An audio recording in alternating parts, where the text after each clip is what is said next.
21. Bienvenida Sheila Bilker, directora de la consultora 3.0, integrante de No Somos Nadie. La semana pasada fue por teléfono, ahora estás acá en el estudio con nosotros. ¿Te gusta el estudio? Es una maravilla. Una maravilla, felicitaciones, ¿viste? chicos. Muchas gracias. Maravilloso. Tenemos un living ahí atrás también. Una cosa de locos. Me encanta. Tenemos varias cosas para charlar con vos. Una es la parte, si querés, de análisis no tan coyuntural y lo que pasó en la Adorni Week, sí, además de la Argentina Week. Pero arranquemos por el relevamiento que hicieron respecto de cómo ven al país los argentinos en términos de preocupaciones, demandas, urgencias. Mira, yo te voy a decir algo, Barsky, está buenísimo que arranquemos por ahí. Sí. Porque la Adorni Week un poco se explica, sí, por estas preocupaciones de los argentinos, sí, ¿no? Sí, o sea, yo te diría, en un contexto más grande donde las cosas pegan de un modo, pueden pegar mejor, pueden pegar peor, o pueden convertirse en temas de Estado, como se convirtió el viaje de la esposa de Adorni, ¿no? En el medio de un evento que iba a ser yo te diría, un éxito o una cucarda para el gobierno.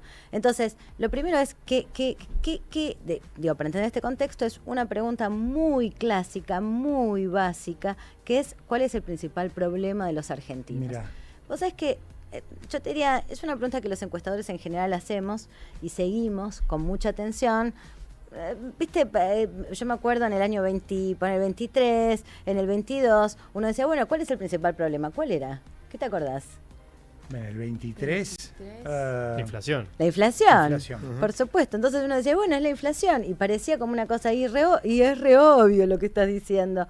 Y en realidad, cuando uno hace el seguimiento y ve los evolutivos a esa pregunta madre, base, lo que entendés es por dónde vibra una nación, por dónde pasa la principal demanda política. Acá tenemos, principal problema del país, 26,6% bajos salarios. Principal problema nacional, bajos salarios. Esa es la principal novedad. La plata no alcanza. La guita no alcanza. No alcanza la plata, los salarios, podés complementar tu trabajo con changas, con trabajos paralelos. Esto que le está pasando a muchos argentinos, que es tener muchos trabajos y aún así la plata no alcanza. Y eso se explica por bajos salarios que yo te diría, redefine un nuevo escenario. Cuando vos ves los evolutivos. Sí, tenés un corrupción 23,3, que es algo que me parece aparece siempre. Es un problema estable. La corrupción en Argentina se dispara cuando hay casos complejos. Bueno, este dato es de la semana previa al Adorni Week. Y después tenemos desocupación, 13%, inflación está en el quinto lugar con 8,6, o sea, ha dejado de ser el principal problema. Creciendo, Barsky. Inflación, quinto lugar, lo que vos ves es que ya no es el problema que domina la agenda, pero sí está creciendo. Llegó a ser sexto problema, hoy está como quinto problema. Obviamente, cuando vos ves ahí, para los que nos están mirando, ahí lo que se puede ver es un evolutivo. Sí. Entonces vos ves como en el momento en el que Milei gana las elecciones, la escena estaba dominada por un problema bien distinto que literalmente monopolizaba todo, ¿no? La inflación. La inflación. Igual bajos salarios está muy relacionado con la inflación también. Bajos salarios, claro, es una especie de anverso, pero es una demanda distinta. Por eso yo creo que el problema o el desafío de gobierno hoy es lograr que haya un poco de platita en el bolsillo. O sea, bajo salario significa no logro adquirir lo necesario para llegar a fin de mes, me quedo sin plata antes, recorto comidas, cambio carne de vaca por pollo, suprimo achico raciones, bueno, cosas que pasan en la vida cotidiana de muchos argentinos. ¿Y en qué momento ese problema se vuelve eso obvio? Voy a decir, la inflación era obvio en el 2023. Ya venía de antes, pero en un momento es como que se vuelve insostenible. El que ponía en el frente del peronismo iba a ganar. ¿En qué momento este problema de los bajos salarios se vuelve insostenible para el gobierno? Yo te diría que esto es un gran llamado de atención, más que insostenible, esto es un gran llamado de atención. Por eso digo, pero ahora, ahora. ¿cuánto tiempo tiene que pasar? Y bueno, en algún momento esto todavía coexiste con algo de expectativa. Entonces es dificultad y expectativa. Ahora la expectativa sigue tan viva, tan intensa como era hace unos meses, no. También está en retracción. Hay análisis respecto de si pueden saber, por ejemplo, si una persona logró cubrir los gastos con sus ingresos o tuvo que pedir prestado, si pudo ahorrar, ese tipo de cosas. Escúchame, me estás preguntando algo y me das pie a mostrar la Claro, cuarta diapo. por supuesto. Vamos. Es maravilloso. Más está armado. Sos como un mago. Ponele. Mira, Independientemente de que se haya ajustado o no en el último tiempo, este mes usted pudo cubrir gastos mensuales con sus ingresos y pudo ahorrar, pudo cubrir gastos mensuales con sus ingresos, pero no le sobró para ahorrar, tuvo que utilizar ahorros para cubrir gastos mensuales, tuvo que endeudarse para cubrir los gastos mensuales y hay un porcentaje que no sabe, el 7% no sabe. ¿Qué nos dice esta pizza para los que nos están viendo, querida Sheila? Bueno, a ver, lo primero es, lo que intentábamos saber o entender es cómo hace la gente, qué estrategia se da para llegar a fin de mes. Claro. Yo creo que acá el dato más importante es que 1 de cada 3 argentinos se endeuda. Es Que terrible. es tremendo y es algo de lo que se viene hablando muchísimo en el último tiempo, que es la deuda para gasto corriente, la deuda con la tarjeta, la deuda a través de préstamos. Y la deuda para pagar deuda. Y la deuda para pagar deuda, absolutamente. Entonces, tenés una situación donde entre deuda y desahorro, la mitad de la sociedad argentina te dice, estoy ahí, entre deuda y desahorro. Es mucho. O sea, es uno de cada 2 argentinos te dice, y bueno, con lo que hay naturalmente no llego.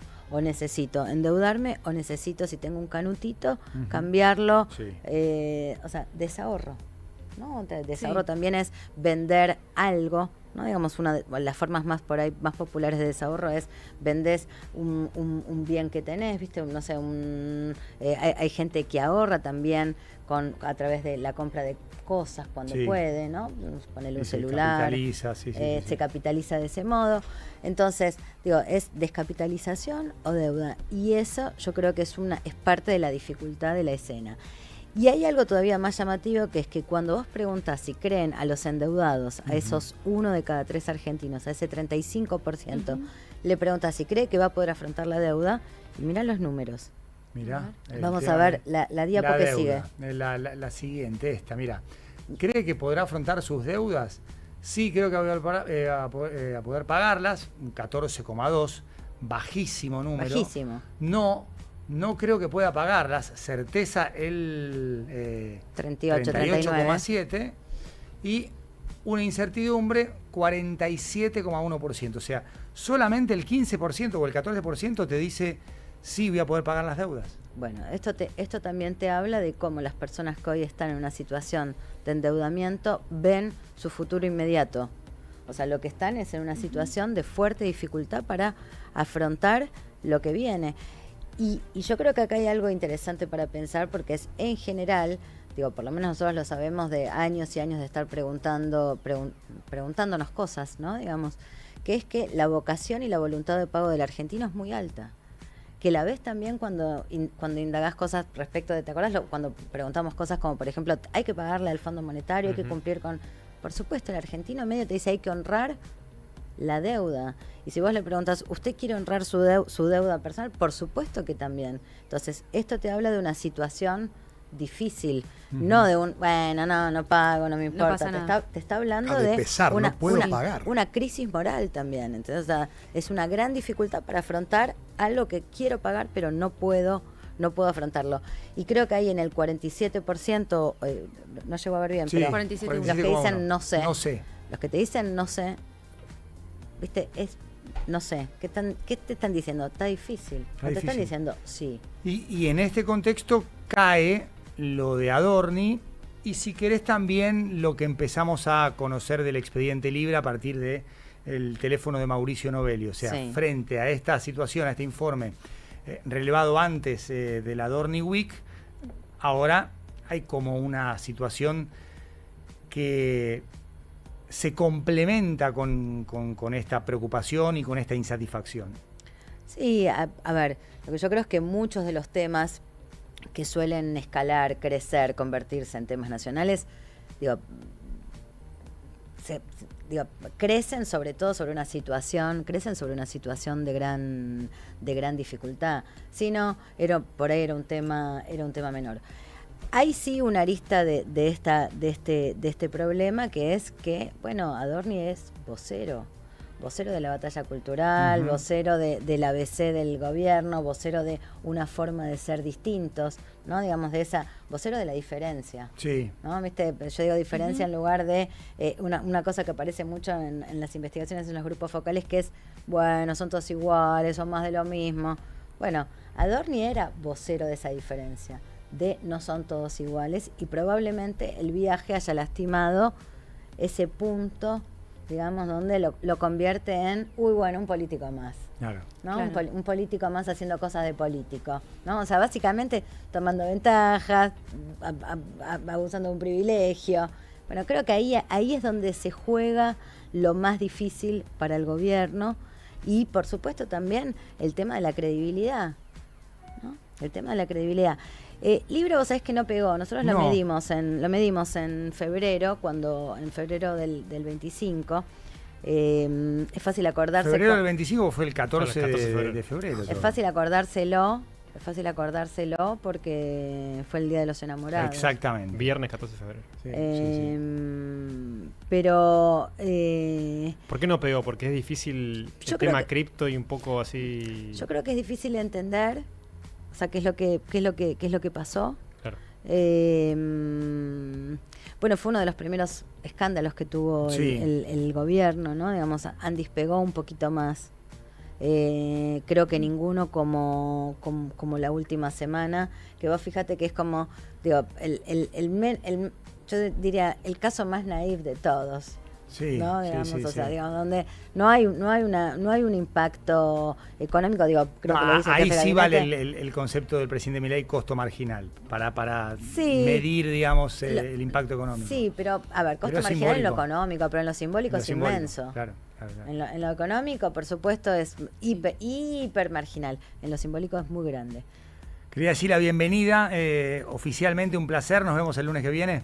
Con mucho gusto. Excelente. Con mucho Silvia gusto. Vilker, consultora de la, por supuesto, 3.0, de la cual sos. ¿Cuál es tu cargo en 3.0? ¿Sos la dueña? ¿Sos la fundadora? Soy la directora. La directora, perfecto. Directora de la consultora 3.0 para analizar el panorama social y político del país.